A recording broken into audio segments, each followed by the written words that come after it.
Shalom, everybody.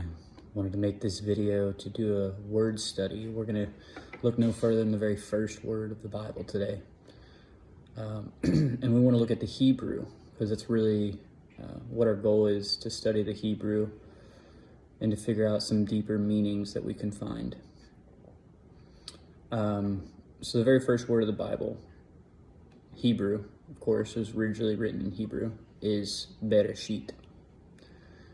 Okay, which a lot of you, if you've read the Bible, obviously you know in the beginning is the first part of the Bible, in Genesis.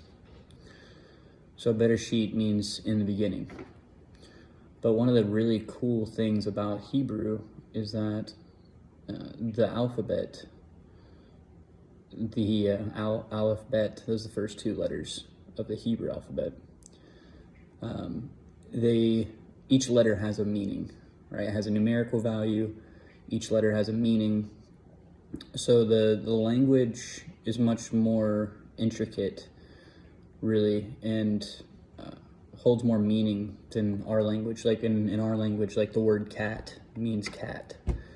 But if you were to look in the Hebrew language, like each letter has its own meaning. So it can give you some deeper insight into the word. It can give you some clues. It can give you some further deeper meaning beyond just what the surface level. So in the case of Bereshit, we're going to go ahead and break it down. And so the word Bereshit in Hebrew, the letters Bait, Resh, well really it's just Bet, Resh, Aleph, Shin, Yud, and Tav. Okay, and just to remind y'all, because I'm not fluent in Hebrew, I've been studying for a few years, but it's read from right to left. So just something to keep in mind if you are going to dip your toes in this. Just remember that Hebrew is read basically backwards compared to how we read. So the very first letter is the bet, right? And it represents a house, right? So if you really think about that, like the very first letter that we see is the house. And that's God's kingdom. And also, we see bar, right? So Bereshit, we see bar. There's actually no vowels in Hebrew too.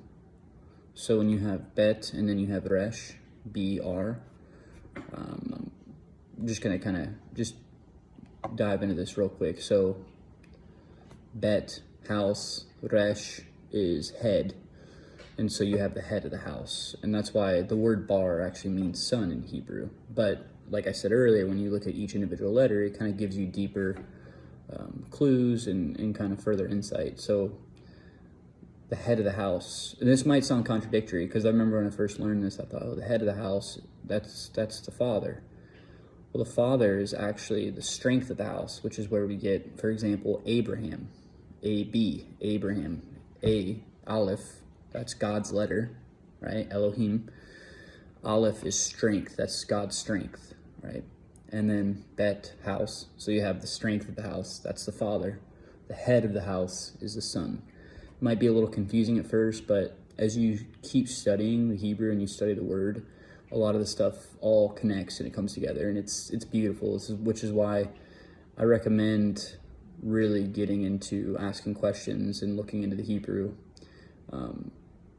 Not just because it's super fun and it opens up a whole world, but it also will help you find really specific meanings, and you might even find some of your own patterns and insights. You know, it's really fascinating. I can share a whole bunch with you guys, but I want to get back to this study here that we're doing on Bereshit, which is the first word in the Bible, in the beginning, but we're breaking it down. So we have the house, right? We have the sun.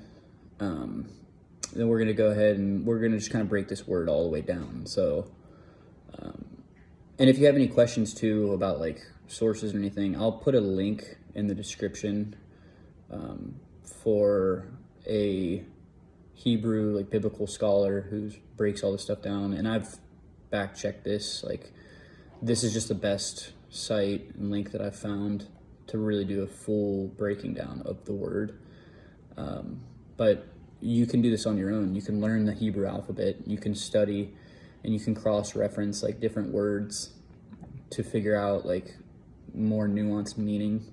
It's part of the study of language, is kind of cross-referencing. Like you see a word multiple times, then you'll notice that like you can study the context and eventually narrow it down to like a very particular meaning. That's how, for example, like when we see Elohim, like we see Elohim repeatedly and we know that that's God. More specifically, as we understand it, it's a plural version of God, which is also why that's kind of like the foundation of the Trinity, is that God, he's one God, but he exists in three forms. So, whole other lesson, whole other thing, but so we have the house, right? That's the bet, that's the B, right? Then when we got the B and the R together, that's the sun. Then we have shait, right? Which means thorns. Okay, and again, you can study the word to figure out there's like some different kind of meanings there. It can also mean appointed. It can also mean to lay down, right?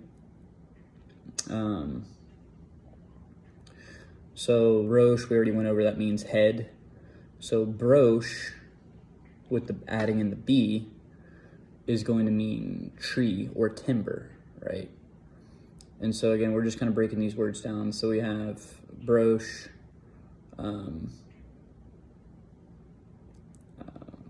tree, timber. Then we're going to look at shay, just shay, is a gift. Okay. The letter tav represents covenant, right? So like think of the T, think of the cross, right? That's a promise. It's a covenant. It's God's covenant.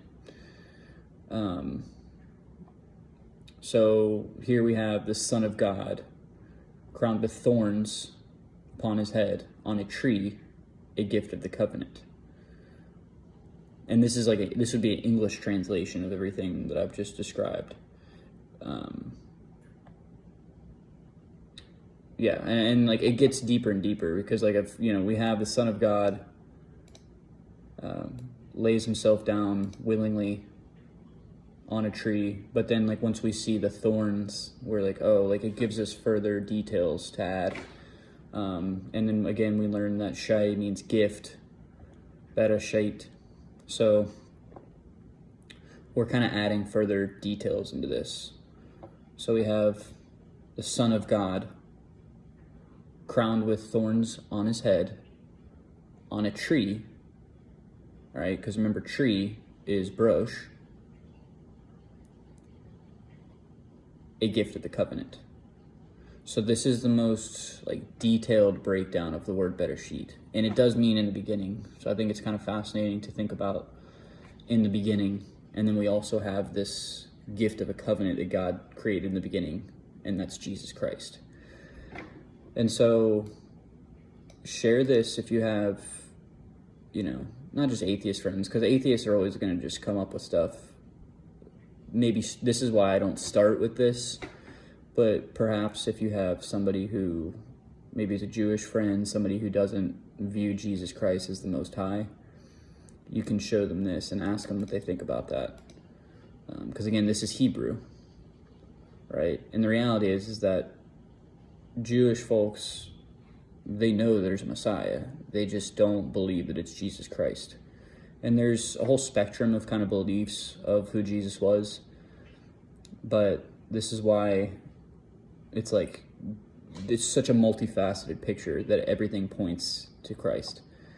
But here we see very clearly what this very first word in the Bible says, which is written well before Jesus, right? This is Genesis. So how could it be that this description points to Christ so vividly? Unless you're like, oh, well, he's not the Son of God. It's like you have to really, really try hard to not see it. So love to hear your thoughts, any input, if you have any questions or any further insights, or if you just want to challenge anything that I've said, or, haters, lovers, all are welcome. I want to hear it.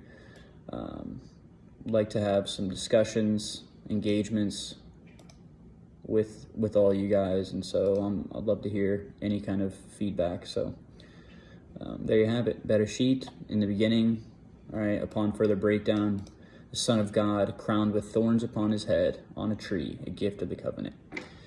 All right, so that's all I got for y'all today. If y'all like this content, please like it, subscribe to the channel, and I will be putting out some more. If you guys like this, if you have any questions or any ideas, please post it, reach out to me, and I'll make a video about it. All right, love y'all. God bless y'all. Have a good one.